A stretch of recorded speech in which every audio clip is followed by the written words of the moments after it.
Every pastor, like in America, the next Sunday raked me across the coals. It hurt my feelings, Mike. I thought Jesus would be proud of the way I carried that conversation, and these dudes are just like, this jelly roll is the devil. Jelly Roll is known for talking openly about his struggles, and here he talks about his struggle with the church, and it opens up a great topic to explore, and he makes a bold claim about what Jesus thought about things that we need to check out. Look at this. I was with Flagrant the first time I did Schultz and them podcasts. Now, Schultz and me are really, really, really good friends.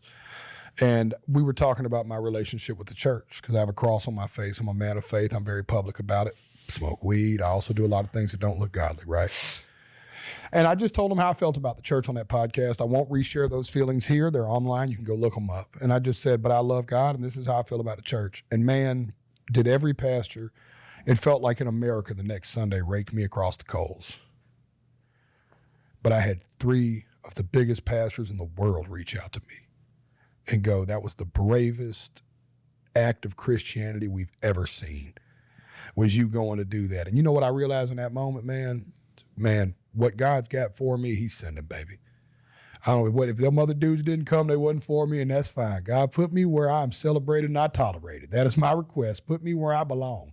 You know what I'm saying? Man, if I don't give you no more freedom, because it hurt my feelings, Mike. That first Sunday, I was like, man, I thought Jesus would be proud of the way I carried that conversation. And these dudes are just like, this Jelly Roll is the devil. They were like Southern Baptists, like, if you listen to Jelly Roll, you're going to hell. You know, and I'm just like, golly. You know, I was like, Jesus Christ. And he's going to listen to I Believe I Can Fly on the way out of here. You know what I'm saying? I'm the bad guy, you know?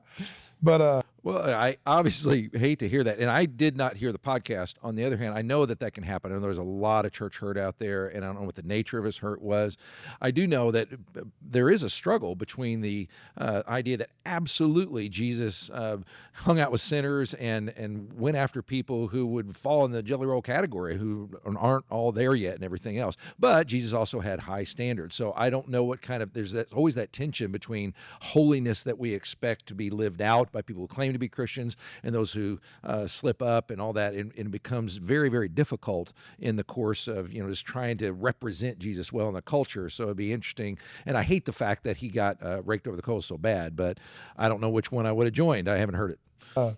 So just know that, man. Don't worry, man. That is like, it ended up working out in my favor because I ended up actually getting closer to God after that.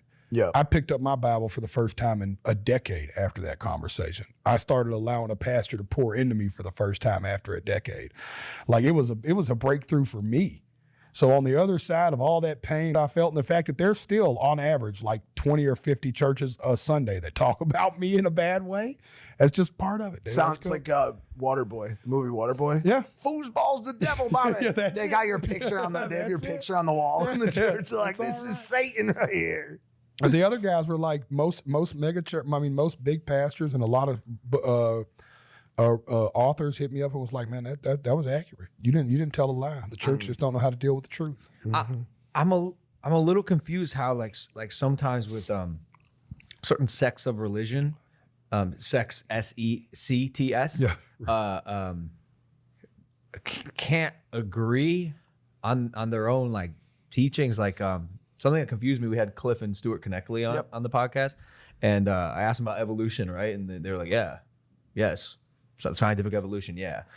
And when they said that, I was actually surprised because most Christians I know seem to not believe in evolution, and these guys who are like really knowledgeable and like devout, you know, good dudes who practice their craft and are the best at it, said the opposite of what I thought like traditional belief was. You know, these are 2 guys that are revered by Christians and Catholics. I don't want to mess up which is which and the denominations that look up to them, but they posted the clip on their Instagram as well as saying it on the podcast. And you know, when I saw it, I was surprised because they were speaking directly to an audience that a lot of them don't agree with their opinion, and sure enough, in the comments, people reaming them for saying that evolution is a thing, and similar to this like black and white conversation where like nuance is important, and that gray area is you got to be comfortable like navigating there and acknowledging that it exists. But with religion in particular, there's just like a lot of that. Like it's like almost like, I mean, maybe a shitty comparison as well. Like parenting, like there's like an imperfect science, and I think there's like an intuition that I don't know, like follow the teachings that make you feel the best, the most fulfilled, and that make you feel like you are having that conversation with God. Yeah. Well, and a lot of this, and I sympathize with the struggle, but this is something I'm pretty passionate about when it comes to the evolution thing and the conversation. What happens is definition changes, and our definitions are not agreed upon, because I know what happened with this. You will hear Christian leaders say, yeah, absolutely, evolution happened. And you'll say others say, absolutely not, it did not. It's because the definitions are off. Because I would make the claim that no true Christian could believe in evolution defined a certain way, because defined the way Darwin said it, even though he kind of was a little foggy every now and then, but most atheists would define evolution as the unguided process where everything came from, not because of any kind of intelligence whatsoever, not because of any kind of supernatural activity whatsoever. It all came about through itself. And the belief in evolution there is literally contradictory to the Bible, because the Bible insists that God created things. Now, what's happening is other Christian leaders who say evolution happened, they're talking about change over time, change within the system that was set up by some kind of intelligence in some way. And that's where the confusion comes in. They come to terms with that. Change over time actually happened. We know that animals change with their environment and all that kind of stuff. But that's very, very different from an unguided process that's completely natural with no input whatsoever from, and that was Darwin's claim, actually, that's the origin of all the species, was an accidental process. And sure, whatever works for you. Yeah, man, like whatever gets you in touch with a higher plane. So whatever gets you outside, because there's a lot of it to me is just getting outside of yourself, just admitting that there is something greater than you. If not, we're stuck in a real narcissistic loop by default. Nihilist. You know what I mean? It gets real murky waters there, and it's like. But my deal is, first of all, nobody hated religion more than Jesus. Really? Period. No, absolutely not. No, not a figure ever Why? in history has hated religion more than Jesus did. Why?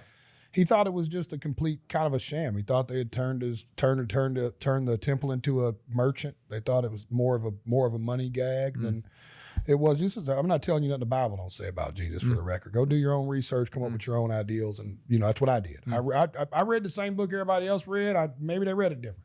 I don't know. They may have read it different. And here's another problem. It's about definitions. To say Jesus hated religion more than anybody, well, on one hand, you could say yes, because he did oppose the religious leaders of his day. They were doing certain things that he didn't approve of at all.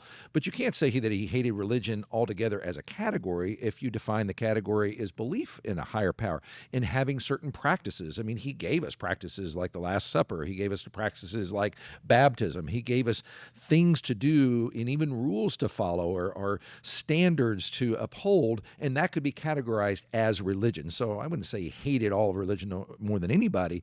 He hated the practices of that day, and that's why we always have to be kind of clear on our definitions as we're listening to these kinds of things and examining things and examining the Bible. Yeah, read it for yourself, but look at what he truly does dislike and also what he's pointing people towards, because it's not just a complete dismissal of what all things that we would call religious. Well, I enjoyed hearing Jelly Roll, and Jelly Roll is known. I think one of the reasons he's on the map is because he talks very, very openly about his struggles. That's why people relate to him. He's very raw in his lyrics and all that. And so is the artist NF. And we did a whole string of just kind of exploring the NF journey, and he talks about those very same things. You may enjoy this. Check that out.